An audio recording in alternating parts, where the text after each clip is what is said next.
Selamat pagi, Assalamualaikum warahmatullahi wabarakatuh. Hari ini kita membahas tentang tujuan Hukum Perikemanusiaan Internasional atau HPI.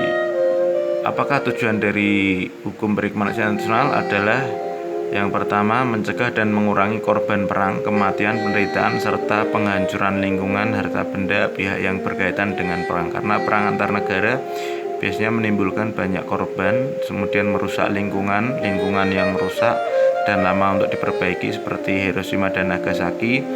Kemudian agar semua pihak yang terlibat pertikaian dan masyarakat mengetahui tentang hak serta kewajibannya. Jadi bagaimana kewajiban mereka pada masa perang.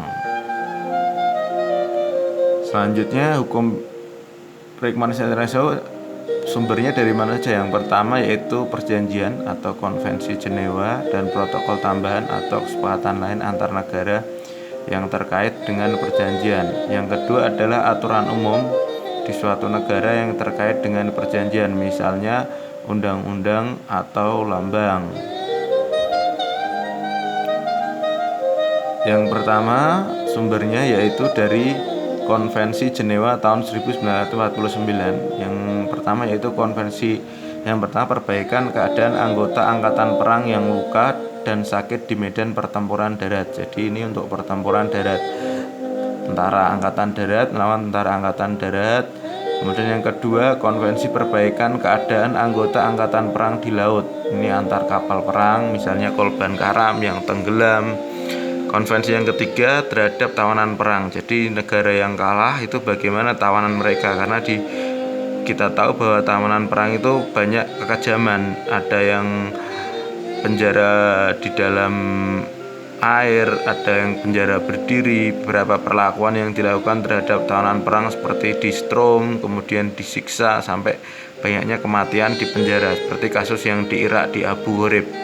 Kemudian konvensi keempat, perlindungan orang-orang sipil di waktu berperang.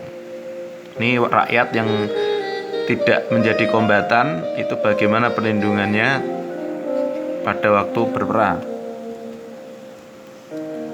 Protokol tambahan tahun 1977 ini juga merupakan sumber hukum perikemanusiaan internasional. Protokol tambahan pertama berisi tentang pertikaian senjata internasional. Protokol tambahan kedua tentang pertikaian senjata non-internasional. Protokol tambahan ketiga tentang pengesahan lambang kristal merah yang menjadi salah satu lambang gerakan yang diakui dan disahkan pada tahun 2005. Hak dan kewajiban. Yang pertama adalah kombatan atau pihak-pihak yang terlibat. Ini adalah tentara perang dari negara satu dengan negara yang lain. Hak adalah peperangan apabila menangkap musuh berhak diperlakukan sebagai tawanan perang. Kewajiban harus mematuhi aturan perang dan melindungi penduduk sipil. Non-kombatan, bagaimanakah nasib penduduk dalam konflik perang, pihak yang tidak terlibat dalam perang.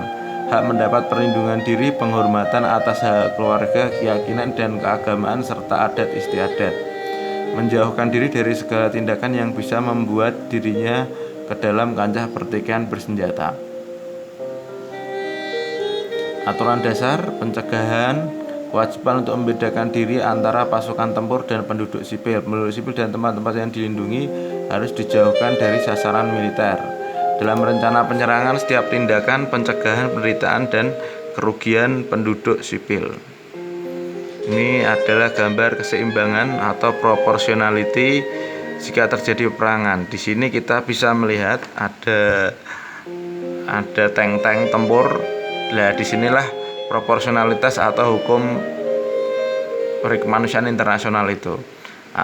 Di sini adalah masyarakat yang menjadi non-kombatan selain yang berperang dalam hukum pidana internasional. Distinction ini distinctionnya, lambang-lambang yang dipakai. Pembatasan ini bagaimana penggunaan senjata pada waktu terjadi peperangan antar negara. Pembatasan ini dilarang menggunakan persenjataan medis perang yang menimbulkan kehancuran yang tidak perlu. Serangan hanya diarahkan kepada sasaran militer. Dilarang membuat penduduk sipil menderita.